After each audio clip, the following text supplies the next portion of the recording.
Hello, everyone. Hello, hello, hello. And listen, I am super excited to share with you in this video about how to put together strategically your program, how to design it, how to staff it, and obviously how to fund it, right? So, when we're putting together our nonprofit organizations, you guys hear me say this every day. Our nonprofit organizations are designed intentionally to meet a need. So, first thing is that we need to identify what the problem is, right? And then we need to identify how do we get to solution. So, the design of your program is designed to bring the person into the program, assess where they are in their area of need. Right? So people will come to your organization in various phases. Let's say we're talking about the homeless. They may be coming and they may be chronically homeless. They may be just recently homeless. They may be without a home, but they have a job.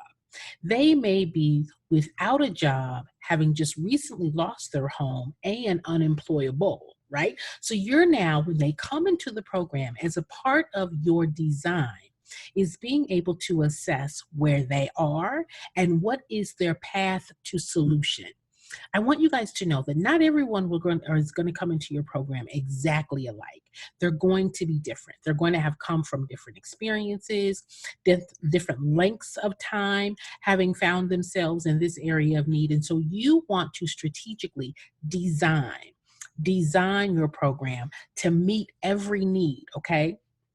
It starts with the assessment, being able to assess individually where they are, and then being able to incorporate the broader program goals, be it coaching, be it mentoring, be it resource sharing, that's going to ideally fit each person. What I tend to find is that everyone wants everybody to come into a room and treat everyone as if they're exactly the same.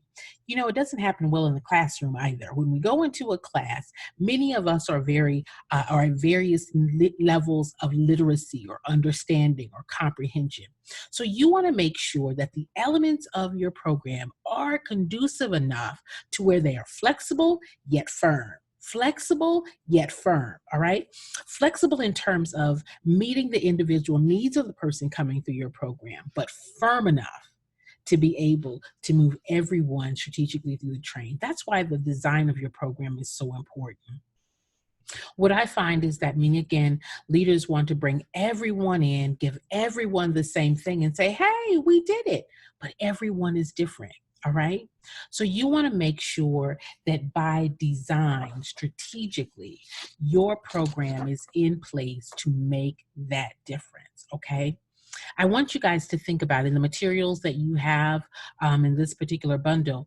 It's going to walk you through what are some of the elements of your design. What are the timelines? How long is it going to take from the person by design to come into your program? What is that assessment time going to look like?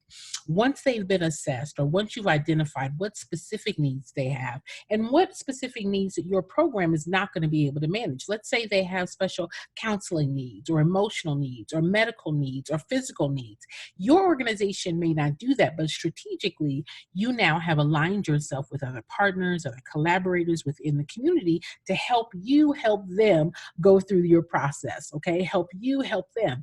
That may be involve some budget, that may involve some partnership agreements, some language relating to they're supplying expertise, they're supplying personnel, they're supplying training and templates that may come from someone else. Let's say ideally that would be a financial process, right? Let's say if you're saving money, you then want to incorporate how long does this financial piece last? How long is that training process and who's going to do it? Is it going to be a financial professional? Is it going to be a bank? Is it going to require a banker or opening up an account? So you want to factor in all of these elements of the program that you can say within 3 months, this is what we're going to do in the program. And after they've completed these 3 months of the program, then they should be prepared to go into the second phase of the program. This is where you now are strategically designing those phases. It's within each phase, each component of, or each element of your program, you are looking at how long is this going to take? Who's going to deliver the service? What materials and supplies are going to be needed? And how much is that going to cost? So you're putting things in the right order. You're putting things on a timeline that people are in your program for 6 months. These people are in your program for 12 months. These people are in your program with 12 months with aftercare for 16 months or 6 months, okay? Whatever that process is, you want to know how to strategically design, knowing that when they come into your program, all right, this is what they're going to be introduced with. And throughout each phase, throughout each element, throughout each touch point, throughout your program, be it workshop, be it interaction, be it counseling, be it hands-on, be it implementation or execution of some time or some case, be it standing up and reciting to you that they've learned and retained what it is that you've tried to teach them. And then how do you evaluate for themselves, for the person in the program, how they feel about the process? How have they changed? That's where your strategic testimonies are going to come in. And that's where you're going to be able to show that your program is actually working. Your program is actually working. You've got to measure that. All right. You've got to evaluate that and you've got to assess it. How do you assess it? You assess it by each element and section that is completed in the program. Each element and section that is completed in the program, they achieve this first element. We know what success looks like here, and now they're ready to go into phase 2. We know what phase 2 looks like. They're ready to go into phase 3. You also want to know strategically, are people going to be able to come into your program periodically, or does everyone on board at the exact same time? Or as you move people through the program, right? So this person comes in, they're at week 1, week 2, week 3, and now someone else comes in. They don't start at week 3. Why? Because they've missed those key elements of week 1 and 2, if that's how your program is designed. Now listen, this is the wonderful thing. You guys know the problem. That means you know the solution, right? And so as you move people through the program, as you move people through the process, you know that change is going to be the result. That when you get to month 6, when you get to month 9, they should be on the way out, right? We cannot expect that people are going to come and stay in our programs forever and ever and ever. How often are we onboarding new people? What is our capacity strategically? How many people are we able to serve? Are we able to serve 60 people? Are we able to serve 100 people? Are we able to serve them, and then based upon the number of people, how many staff people are going to be required? Everything that you do is intentional to bring about solution. Also, it's within the program design where many of your expenses are, right? We're talking about how many people are we going to serve and how many staff people are we going to need to facilitate that, right? What are the materials going to look like? Are these reusable materials? Are these materials that we're going to have to gear up every single time, right? Those things that are going to be, again, strategic for success, strategic for success. That's what makes up your budget. All right. So as you all go through the materials within this bundle, please be encouraged and inspired that as you design your program, you're looking at what you're doing, why you are doing it, who's going to do it, and how much is that going to cost. This is going to help you when you start identifying funding. All right. When you are identifying funding and you are finding funders or donors or organizations or foundations who are interested in the outcome that your program is going to achieve, that funder is interested in the audience that you are serving. And so the design of your program, you guys often hear me talk about a fundable program, a fundable program. A fundable program means that what you do is of interest to the funder. That means you have met a criteria, you have met a guideline, you have met an interest of a funder, and you're now designing it intentionally to draw in their partnership, to draw in their participation and their resource, okay? Now, you've got to achieve the outcome. You've got to achieve the outcome. That means I've got to serve how many people? How am I going to serve them? And what's it going to look like after we've spent this money? How many people are going to be served? And how do we know what served looks like? They came in one way, and they intentionally, deliberately are prepared to leave our program a certain way, right? They come in one way, and what do they look like when they leave? That's how we know our program is intentional. That's how we know that our program is impactful, that we have lasting change. Okay, we know what it is that brought them to us, and we know what the fix is, so that when they leave us, they're not at this place again. All right, they're not at this place again. So everything that you do within your program is within your purview. Guys, listen, you become the expert in this field. You're not just doing activity, you're doing activity that is strategically designed to bring about an impact or an outcome, a result that is lasting.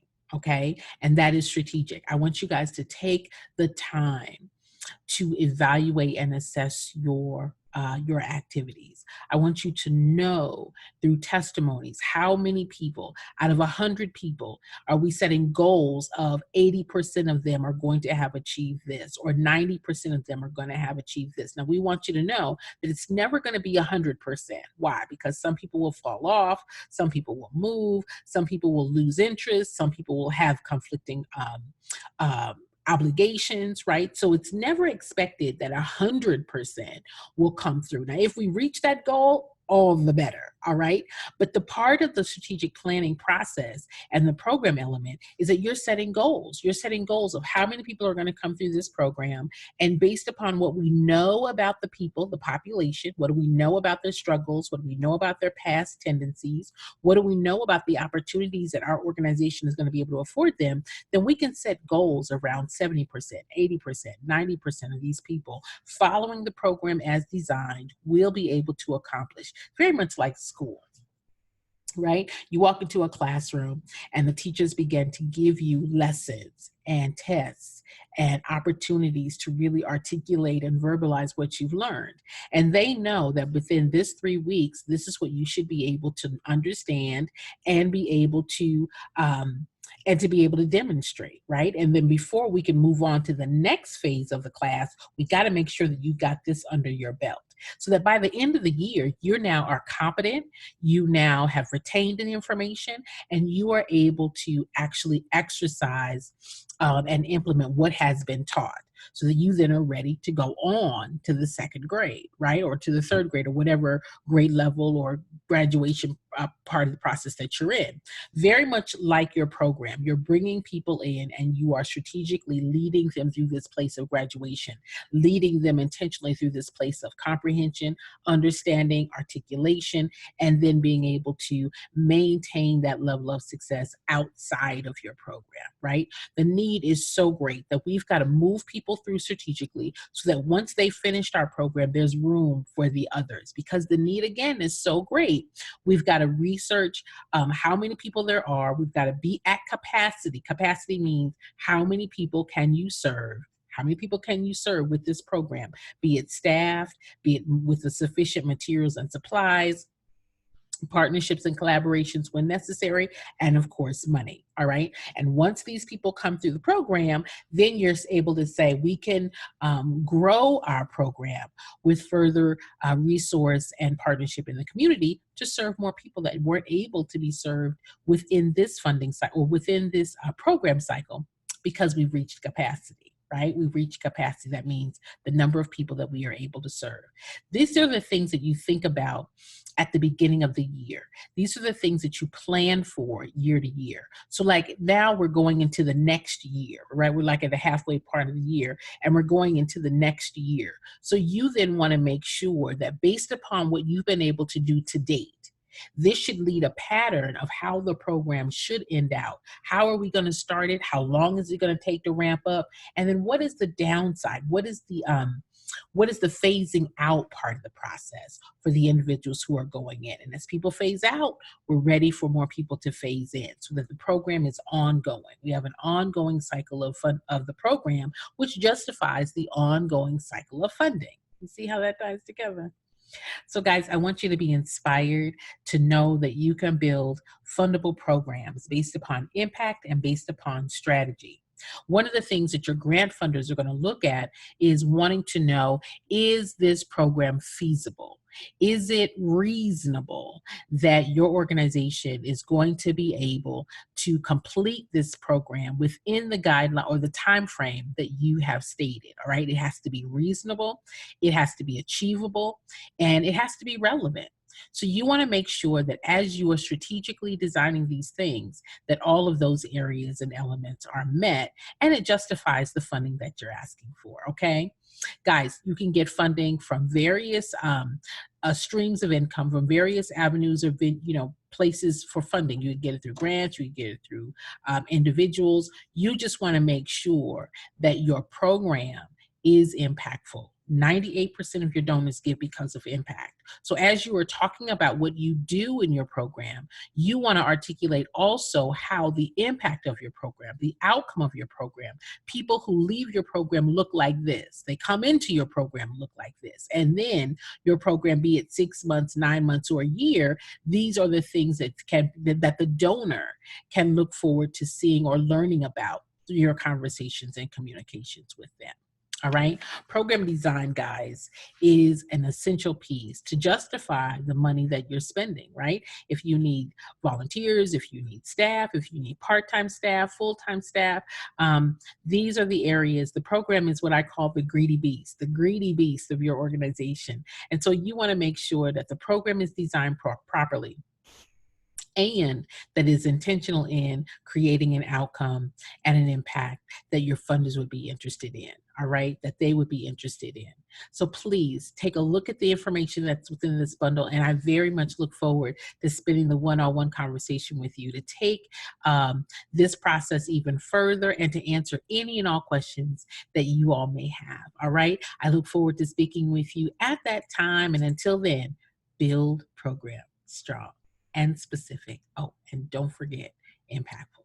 I'll talk to you guys later. Bye.